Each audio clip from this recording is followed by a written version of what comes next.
Jangan berhenti di tengah jalan Pak, Bu, jangan berhenti. Tuhan selalu siapkan pertolongannya buat. Dan dia tidak pernah mau kita berhenti di tengah jalan. Dia mau kita tetap berjuang. Engkau yang hari-hari sedang mempertahankan rumah tanggamu, tetap berjuang. Engkau yang hari-hari sedang mempertahankan usahamu, tetap berjuang. Karena kita gak pernah tahu, mungkin besok, mungkin lusa, mungkin minggu depan Tuhan buka jalan buat hidup. Ketika engkau menyerah sekarang, engkau tidak pernah melihat Tuhan buka jalan dalam hidupmu.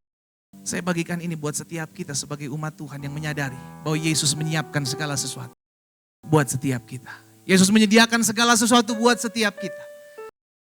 Persiapannya matang.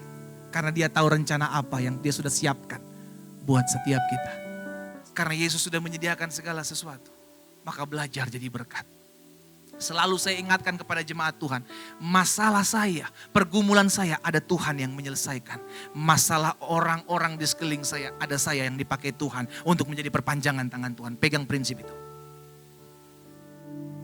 Hari ini secara khusus, dalam peristiwa kenaikan Tuhan Yesus, ada satu hal yang saya mau sampaikan buat setiap jemaat Tuhan. Karena kita menyadari hal ini, maka kita harus tahu bahwa Yesus yang kita sembah bukanlah Yesus yang hanya menyediakan keselamatan, tapi dia juga Allah yang menyediakan segala yang terbaik buat setiap kita. Katakan amin.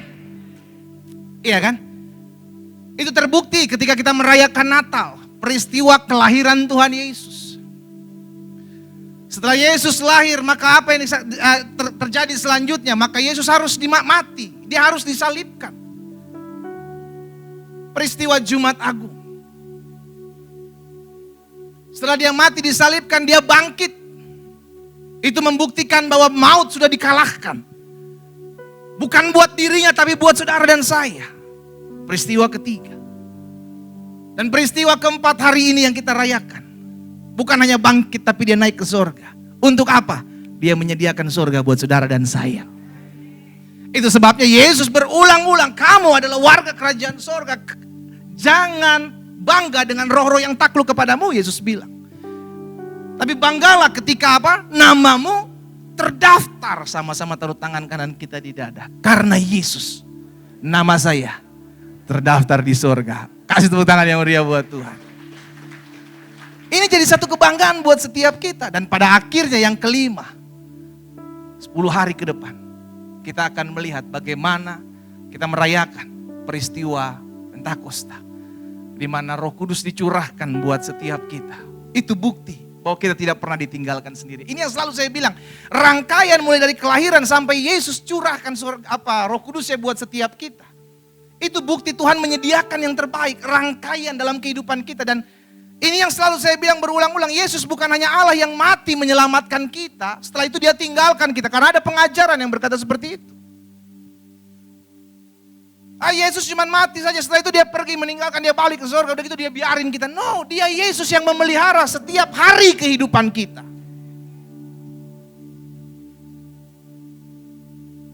Ini yang saya mau bagikan buat setiap kita, bahwa Yesus menyediakan segala sesuatu. Efesus pasal 4, ayat 8 sampai dengan ayat 13. By the way, jangan lupa mulai besok, gereja kita akan merayakan 10 days anointing, atau 10 hari di mana kita menantikan, bukan lagi kita menantikan, tapi kita merayakan peristiwa pencurahan Roh Kudus, saudara yang dikasih dalam Tuhan. Dan di rumah saudara ada ibadah, iya kan? Yang akan dilayani oleh hamba-hamba Tuhan yang sudah ditetapkan di gereja pusat kita. Jadi kita mengikutinya di rumah selama 10 hari, disertai doa dan puasa. Itu sebabnya saya mengencourage setiap umat Tuhan, ayo ambil bagian dalam puasa 10 hari ini. Saya percaya dan ada banyak kesaksian. Bagaimana Tuhan ubahkan seseorang, bagaimana Tuhan pulihkan keadaan, bagaimana ada sesuatu yang Tuhan kerjakan ketika kita melakukan apa yang Tuhan mau dalam kehidupan kita. Peristiwa ini murid-murid lakukan ketika Yesus bilang, tunggu, nantikanlah aku datang. Iya kan, supaya apa? Supaya kita menyadari kita perlu kuasa, kita perlu tuntunan, kita gak bisa berjalan seorang diri karena dunia jahat. Jadi 10 hari ke depan, mulai besok saudara yang dikasih dalam Tuhan, kita akan ambil waktu untuk doa puasa. Di rumah kita masing-masing, setiap hari. Bapak Ibu yang terbiasa berpuasa 20 jam, dari jam 10 malam, hari ini berarti, sampai besok jam 6 sore. Atau Bapak Ibu yang bilang, saya skip aja 1 hari aja. Atau saya skip 1 makan aja, makan pagi. Tapi saya nggak makan siang dan makan malam. Boleh. Berarti kita mengambil waktu 12 jam. Dari jam 6 pagi sampai jam 6 sore. Atau Bapak Ibu yang mungkin terbiasa, saya hanya puasa makan. Tapi saya masih bisa minum nggak pendeta? Oh terserah. Intinya kita mengambil waktu untuk merendahkan diri di hadapan Tuhan. Sehingga akhirnya kita menyadari, Tuhan, aku perlu tuntunanmu, aku perlu arahan-arahanmu. Sehingga api kita, api kuasa dalam kehidupan kita tetap terus terbakar, tetap terus menyala-nyala. Ya, setiap kita, saya ajak setiap kita untuk mengambil bagian di rumah kita masing-masing. Dan jam 7 malam mulai besok ada ibadah secara online. Tidak di tempat ini tapi secara online di rumah Bapak Ibu Saudara dikasih dalam Tuhan melalui gereja pusat, Glow Fellowship Center, atau akun dari YouTube Gembala Senior kita Pendeta Gilbert Lumoindo. Ya, Efesus pasal 4 ayat 8 sampai dengan ayat 13. Itulah sebabnya kata Naas, tatkala ia naik ke tempat tinggi, ia membawa tawanan-tawanan, ia memberikan pemberian-pemberian kepada manusia. Ini yang saya bilang, Tuhan memperlengkapi saudara dan saya. Ketika dia naik ke surga, dia memperlengkapi setiap kita, menyediakan segala apa yang menjadi kebutuhan kita. Itu sebabnya selalu saya bilang, kalau engkau punya khawatir, engkau punya kekurangan, engkau punya ketakutan, bawa itu kepada Tuhan. Tuhan, aku serahkan kekhawatiranku kepadamu karena aku tahu engkau yang memelihara hidupku. Itulah sebabnya tatkala ia naik ke tempat tinggi, ia membawa tawanan-tawanan, ia memberikan pemberian-pemberian kepada manusia. Ayat 9. Bukankah ia telah naik? Berarti bahwa ia juga telah turun ke bagian bumi yang paling bawah. Ia yang telah turun, ia juga yang telah naik jauh lebih tinggi daripada semua langit untuk memenuhkan segala sesuatu. Yesus naik, Roh Kudus dicurahkan. Kita perlu dituntun. Kita perlu dipimpin, kita perlu diarahkan. Sehingga kita tidak hidup menjadi orang-orang yang liar, sesuka-sukanya kita. Ego kita yang bertindak. Ayat 11. Dan ialah yang memberikan, baik rasul-rasul, siapa yang memberikan? Yesus yang memberikan. Baik rasul-rasul maupun nabi-nabi, baik pemberita-pemberita Injil maupun gembala-gembala dan pengajar-pengajar. Ini terkenal dengan 5 jawatan. Untuk apa? Untuk apa saudara? Lihat ayat selanjutnya. Untuk memperlengkapi orang-orang kudus, untuk memperlengkapi saudara dan saya bagi pekerjaan pelayanan, bagi pembangunan tubuh Kristus. Ini yang saya bilang, dia memperlengkapi kita. Dia menyediakan segala sesuatu, bahkan dia memperhatikan pertumbuhan kerohanian saudara dan saya.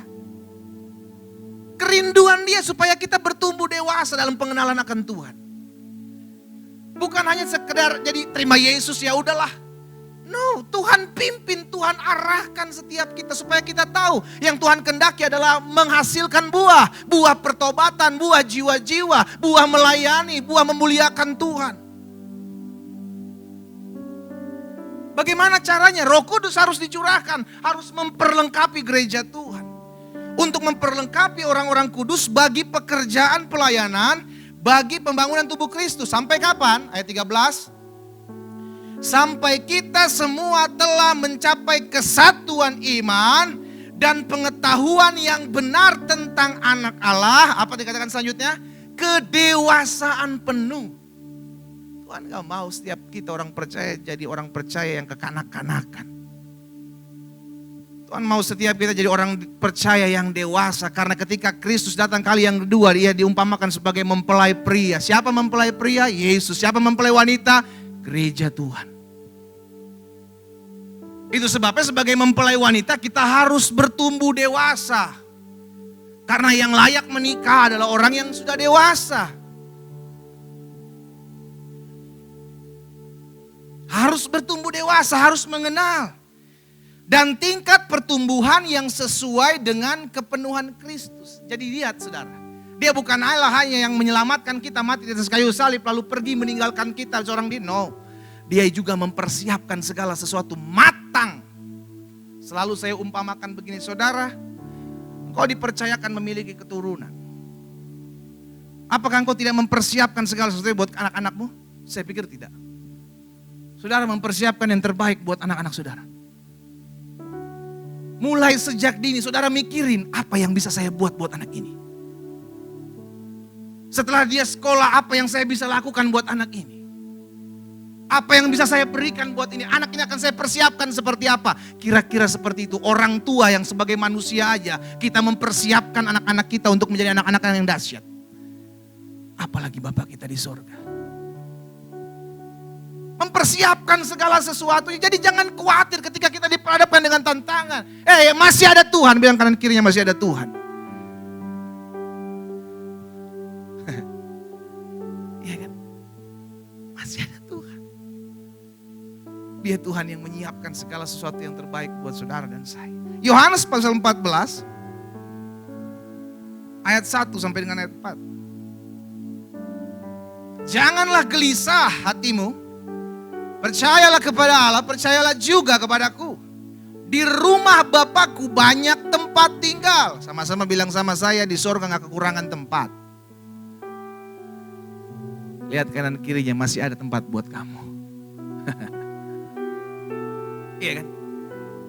Yang kekurangan tempat, di rumah Bapakku banyak tempat tinggal, Yesus bilang. Jika tidak demikian, tentu aku mengatakannya kepadamu. Sebab, apa dibilang? Aku pergi ke situ untuk menyediakan. Lihat saudara. Bukan hanya ketika saudara dan saya di muka bumi ini dia pelihara. Bahkan sampai kita setelah selesai di muka bumi ini dia siapkan tempat buat kita. Kasih tepuk tangan yang meriah buat Tuhan. Begitu dahsyatnya Tuhan prepare akan hidup saudara dan saya. Untuk menyediakan tempat bagimu. Dan apabila ayat 3, aku telah pergi ke situ dan telah menyediakan tempat bagimu, aku akan datang kembali dan membawa saudara dan saya ke tempat di mana Tuhan Yesus berada. Supaya di tempat di mana aku berada, kata Tuhan Yesus, saudara dan saya pun berada. Lihat saudara, kerinduan Tuhan. Dia rindu supaya saudara dan saya ada bersama-sama dengan dia selalu. Bukankah itu yang menjadi kerinduan seorang ayah, seorang ibu, orang tua? Bahwa dia rindu anak-anaknya ada selalu bersama-sama dengan dia. Bahkan tidak sedikit ada orang tua yang sharing sama saya. Saya sih pengen anak saya kecil terus, digendong terus pendeta. Udah gede dia udah mulai lupa sama saya, udah main sama anak-anak teman-teman yang lain. Ya itu yang mesti terjadi. Tapi kerinduan orang tua apa? Ya kita sih pengennya selalu ada selalu gitu sama-sama kita. Kemana kita ada, dia ada. Tapi kita tanya, kalau beli popok pampers itu lewatin aja skip. Beli susu, beli pampers, skip aja pendeta. Yang penting dia ada sama saya. Itu kerinduan orang tua. Bayangkan kerinduan Bapa. Dia mempersiapkan saudara dan saya di muka bumi ini. Supaya kita jadi pengantin-pengantin wanita yang dewasa. Supaya ketika dia datang kali yang kedua menjemput kita. Kita sudah siap supaya di tempat di mana Yesus berada, kita pun berada. Kasih tepuk tangan yang meriah buat Tuhan. Itu sebabnya saya catat begini, setiap kita menyadari bahwa hidup kita itu sudah dipersiapkan oleh Tuhan. Sejak kapan? Sejak mulanya. Makanya Yeremia pasal 29 ayat 11, ini jelas. Tuhan bilang buat setiap kita, Yeremia 29 ayat 11 bilang begini. Sebab aku ini mengetahui rancangan-rancangan apa yang ada padaku mengenai saudara dan saya. Dia tahu. Dari awal mulanya saudara dan saya sampai akhirnya, bahkan ketika kita ada di kandungan ibu kita, Tuhan bilang, aku kenal kamu. Bayangkan. Mungkin orang tua saudara belum tahu siapa saudara, mukanya kayak gimana, hidungnya bentuknya seperti apa, matanya seperti apa. Tapi Tuhan kenal saudara. Dari masa kandungan ibu kita sampai kita pulang ke rumah Bapa, lihat dia prepare segala sesuatunya buat saudara saya. Betapa dahsyatnya Yesus kita. Aku tahu mengetahui rancangan-rancangan apa yang ada padaku mengenai kamu. Demikian firman Tuhan, yaitu rancangan damai, sejahtera dan bukan rancangan kecelakaan. Untuk memberikan kepada saudara dan saya hari depan yang penuh harapan. Ini yang membuat kita bangga. Tuhan, siapa saya? Saya mungkin sudah pernah sharing bahwa ini adalah ayat di mana saya pertama kali datang ke gereja, saudara. Ayat pertobatan saya, saudara. Dikasih, jadi sebagai pendatang baru dikasih tuh kayak hiasan dinding, ayatnya tulisnya ini. Saya sampai di rumah saya menangis. Karena saya tahu Tuhan punya rencana hidup dalam hidup saya, rencana besar. Dan ini juga yang saya mau sampaikan buat Bapak Ibu Saudara. Dia punya rencana yang besar buat hidup saudara dan saya. Rancangannya adalah rancangan hari depan yang penuh harapan. Dia tidak mau kita gagal. Dia tidak mau kita salah. Dia mau kita bangkit, dia mau kita berjuang karena dia tidak pernah meninggalkan kita. Itu sebabnya saya pelajari peristiwa kenaikan Tuhan Yesus. Membuktikan bahwa dia adalah Allah yang mempersiapkan segala sesuatu yang terbaik buat anak-anak. Jadi pertanyaan apa yang dia persiapkan? Yang pertama, Yesus siapkan sorga buat setiap kita. Itu mutlak dan tidak bisa ditawar. Itu jelas. Yesus sendiri katakan bahwa berbahagialah bahwa namamu terdaftar di sorga. Yohanes 14 ayat 4 tadi kita sudah baca. Yohanes 14 ayat 2. Di rumah Bapakku banyak tempat tinggal. Jika tidak demikian aku menyatakannya kepadamu. Sebab aku pergi ke situ, ke rumah Bapakku untuk menyediakan tempat bagimu. Jadi dia prepare tempat kita, saudara dikasih dalam Tuhan. Sehingga apa? Kita ada bersama-sama dengan dia. Banyak orang yang melihat Yesus naik. Ada begitu banyak kesaksian yang melihat Yesus terangkat ke surga. Alkitab mencatat. Berarti kita tahu kemana arahnya Yesus pergi. Amin. Itu sebabnya di ayat yang keempat dari Yohanes pasal 14. Tuhan Yesus bilang, dan kemana aku pergi, kamu tahu jalan ke situ.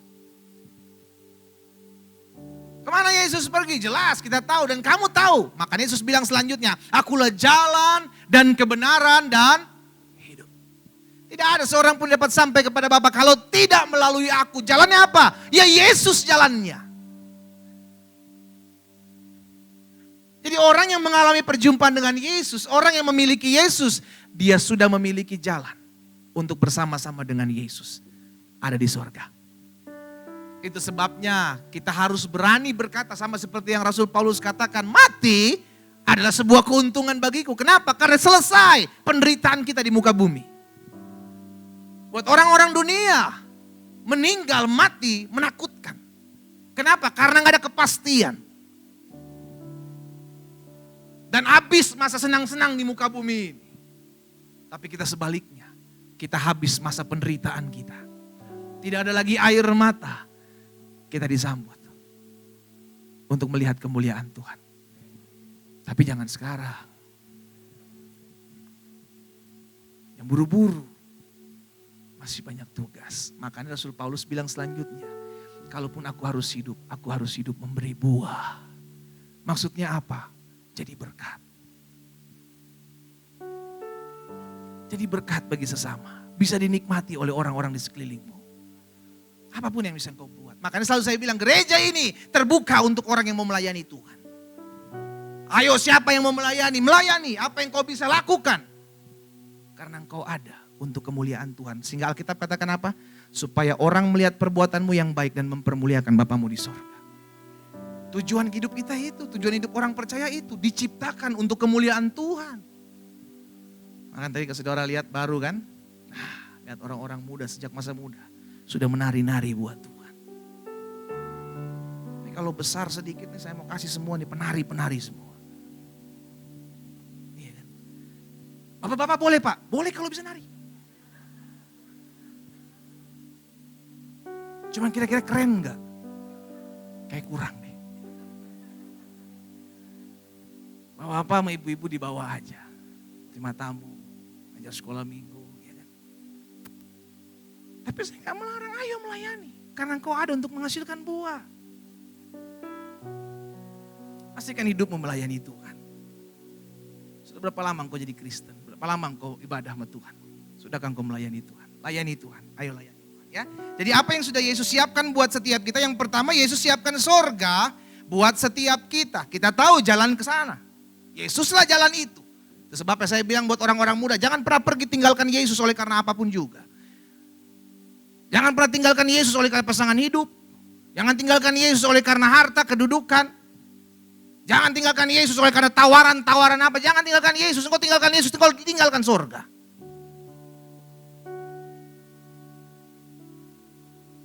Karena itu yang firman Tuhan katakan. Yang kedua, apa yang Yesus sudah siapkan buat kita? Yesus siapkan penolong. Yesus siapkan penghibur buat setiap kita. Kenapa? Karena kita ada di tengah-tengah dunia yang jahat.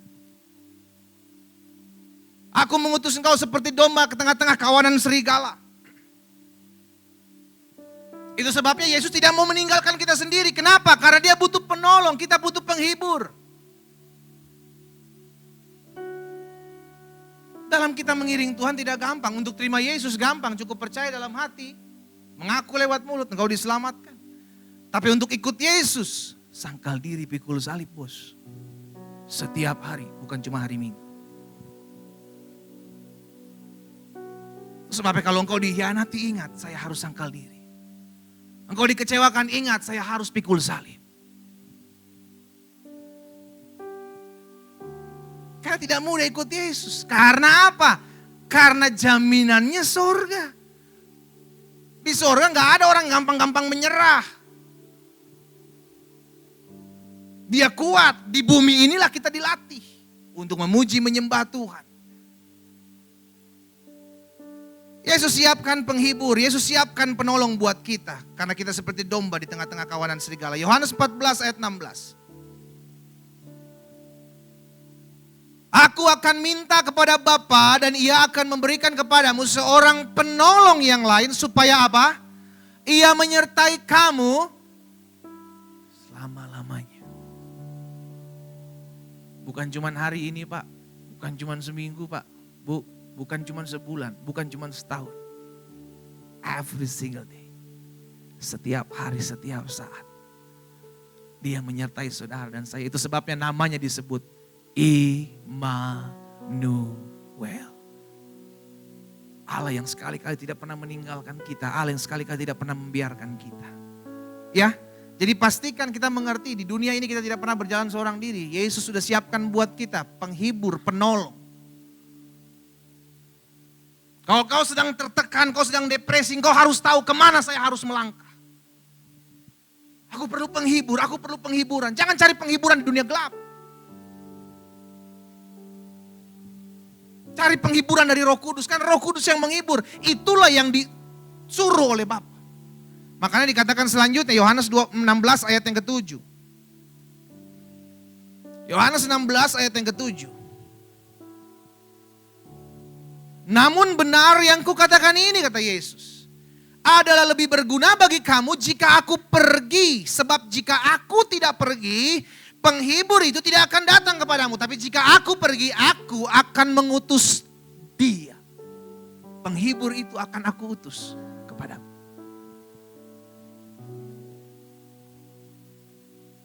Baik penghibur maupun penolong, dia sediakan buat kita.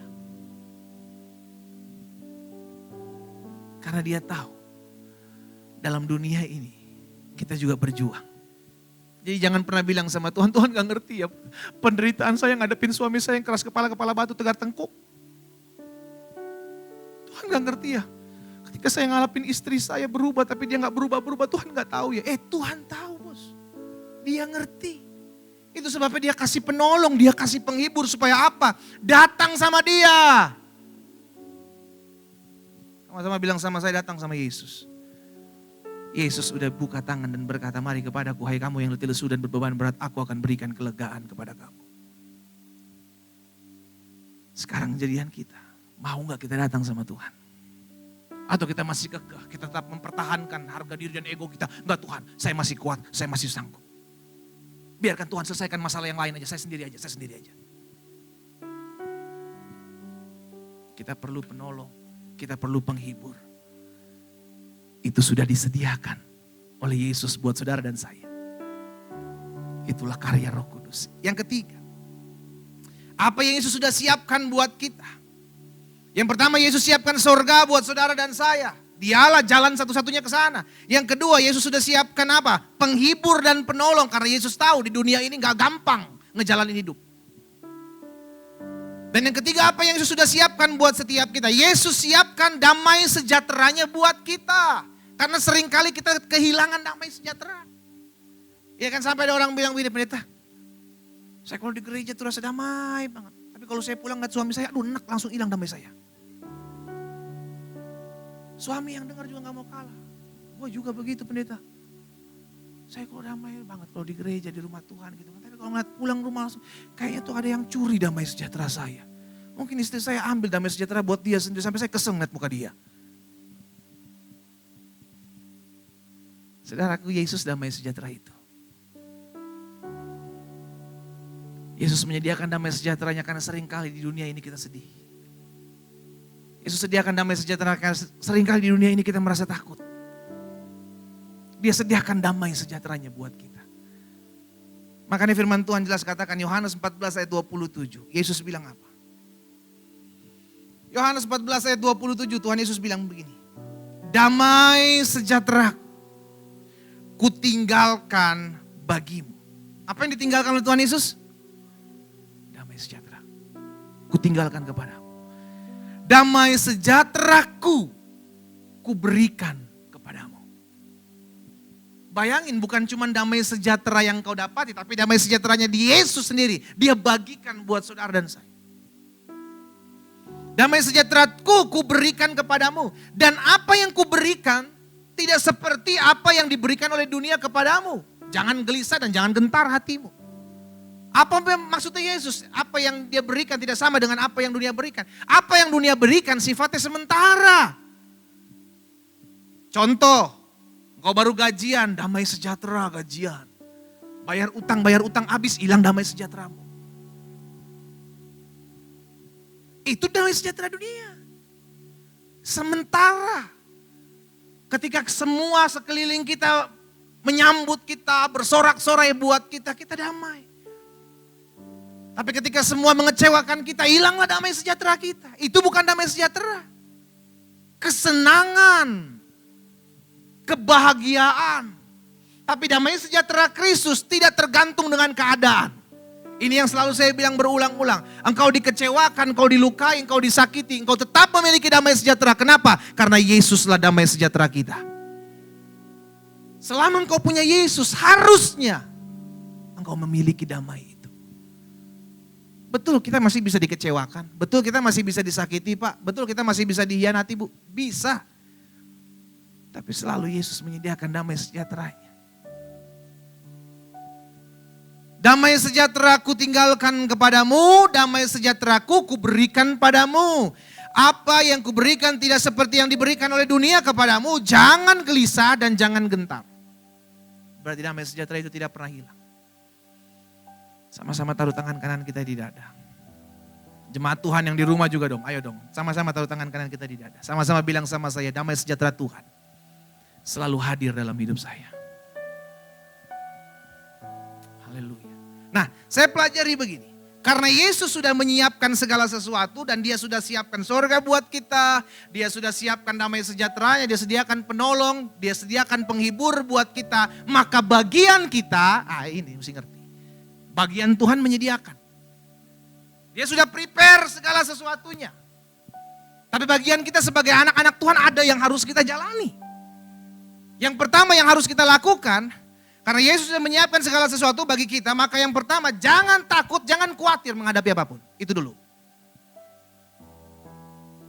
Ada banyak anak-anak Tuhan masih sampai sekarang masih mengalami ketakutan, masih mengalami kecemasan, masih mengalami kekhawatiran.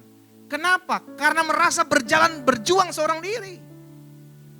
Lupa bahwa saya tidak pernah berjalan seorang diri, saya tidak pernah berjuang seorang diri. Saya tahu ada penolong, saya tahu ada penghibur buat saya.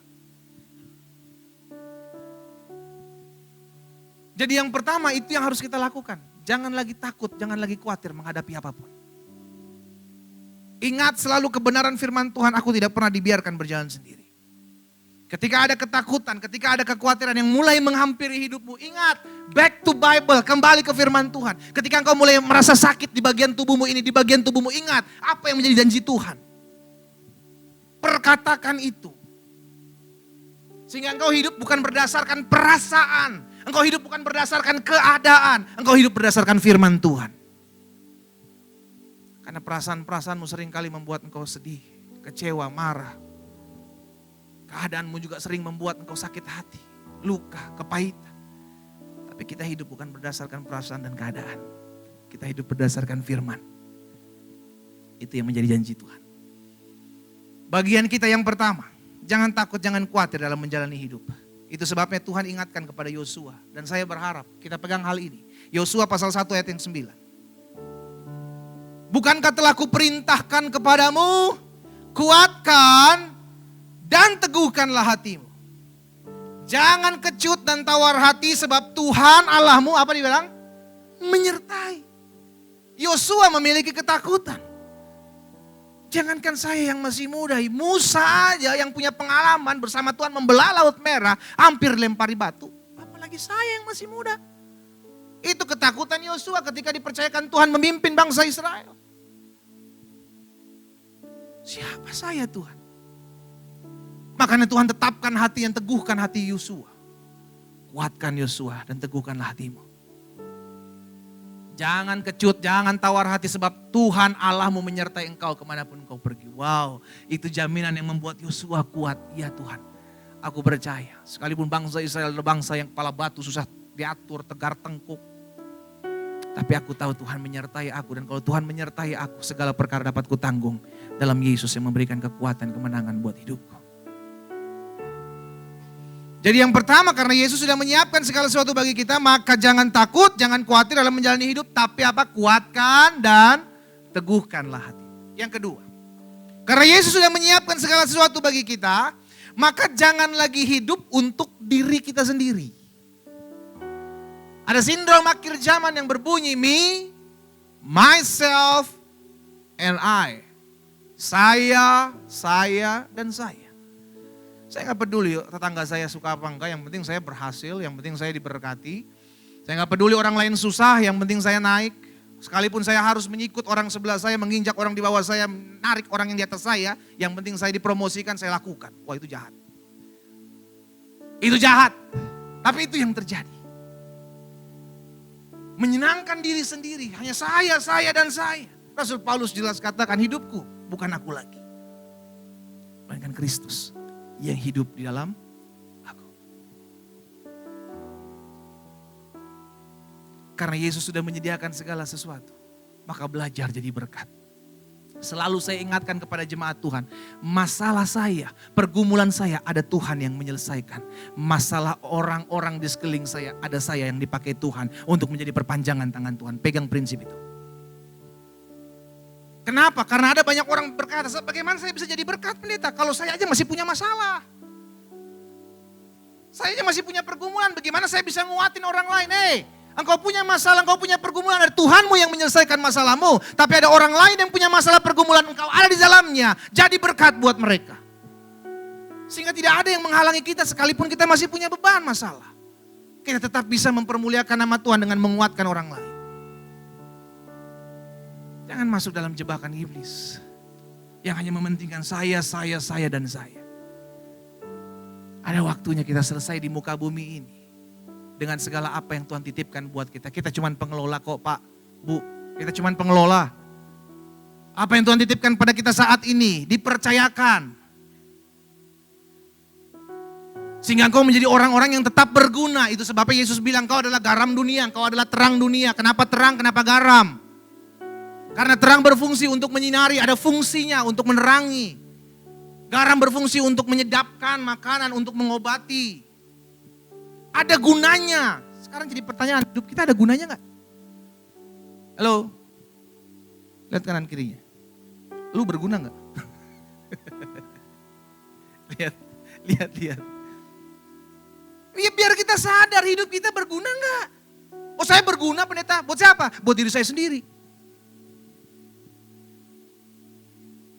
Biarlah hidup kita berguna buat orang lain. Karena untuk itu kita ada. Untuk bermanfaat, untuk berguna. Selalu saya pakai istilah ini, barang kalau udah gak berguna, cuman dua. Either masuk gudang, atau diretur.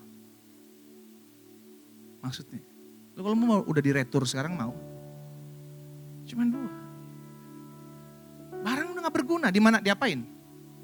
Gak mungkin kita pakai, udah gak berguna, useless. Masukin gudang. Aduh gudang penuh Pak. Buang kasih orang. Orang bilang ya udah gak berguna ngasih gua, udah buang aja. Miliki hidup berguna. Jadi yang kedua, karena Yesus sudah menyiapkan segala sesuatu bagi kita, jangan lagi hidup untuk diri kita sendiri. Galatia pasal 6 ayat 2 dan ayat 3. Bertolong-tolonganlah menanggung bebanmu. Demikianlah kamu memenuhi hukum Kristus. Ayat 3 kita baca sama-sama. Dalam Galatia pasal 6 ayat 2 dan ayat 3. Bertolong-tolonganlah menanggung bebanmu, demikianlah kamu memenuhi hukum Kristus. Ayat 3 kita baca sama-sama. 3, 4. Sebab kalau seorang menyangka bahwa ia berarti, padahal ia sama sekali tidak berarti, ia menipu dirinya sendiri. Yuk setiap hari tanya buat diri kita, saya udah berarti belum buat orang lain? Atau saya sekarang sedang menipu diri saya sendiri? Saya pikir saya sedang berarti. Yang ketiga, yang terakhir. Karena Yesus sudah menyiapkan segala sesuatu bagi kita. Sorga dia sediakan. Kekuatan, penghiburan dia sediakan buat kita. Bahkan dia juga memberikan damai sejahteranya buat kita. Maka bagian kita adalah jangan takut yang pertama dan jangan khawatir menjalani hidup ini. Kau masih punya Tuhan yang menyiapkan yang terbaik buat hidupmu. Yang kedua, jangan hidup lagi untuk diri kita sendiri. Ingat, terlalu banyak Tuhan memberkati hidup kita dengan kekuatan, dengan penghiburan, dengan pertolongan, dengan kasih setianya. Ayo kuatkan orang lain, ayo hibur orang lain, ayo jadi berkat buat orang lain. Dan yang ketiga, yang terakhir. Karena Yesus sudah menyiapkan segala sesuatu bagi kita. Maka bertahanlah sampai akhir. Jangan berhenti di tengah jalan. Engkau mungkin berkata, pendeta tapi saya sudah tidak kuat menghadapi permasalahan ini. Izinkan saya mengingatkan hal ini. Engkau masih punya Tuhan kok. Dia yang bilang aku akan memberikan penghibur buatmu. Dia yang bilang aku akan memberikan kekuatan bagimu. Jangan berhenti di tengah jalan Pak, Bu, jangan berhenti. Tuhan selalu siapkan pertolongannya buat kita. Dan dia tidak pernah mau kita berhenti di tengah jalan. Dia mau kita tetap berjuang. Engkau yang hari-hari sedang mempertahankan rumah tanggamu, tetap berjuang. Engkau yang hari-hari sedang mempertahankan usahamu, tetap berjuang. Karena kita gak pernah tahu, mungkin besok, mungkin lusa, mungkin minggu depan Tuhan buka jalan buat hidupmu. Ketika engkau menyerah sekarang, engkau tidak pernah melihat Tuhan buka jalan dalam hidupmu. Saya bagikan ini buat setiap kita sebagai umat Tuhan yang menyadari bahwa Yesus menyiapkan segala sesuatu buat setiap kita. Yesus menyediakan segala sesuatu buat setiap kita. Persiapannya matang. Karena dia tahu rencana apa yang dia sudah siapkan buat setiap kita. Saya undang kita semua bangkit berdiri.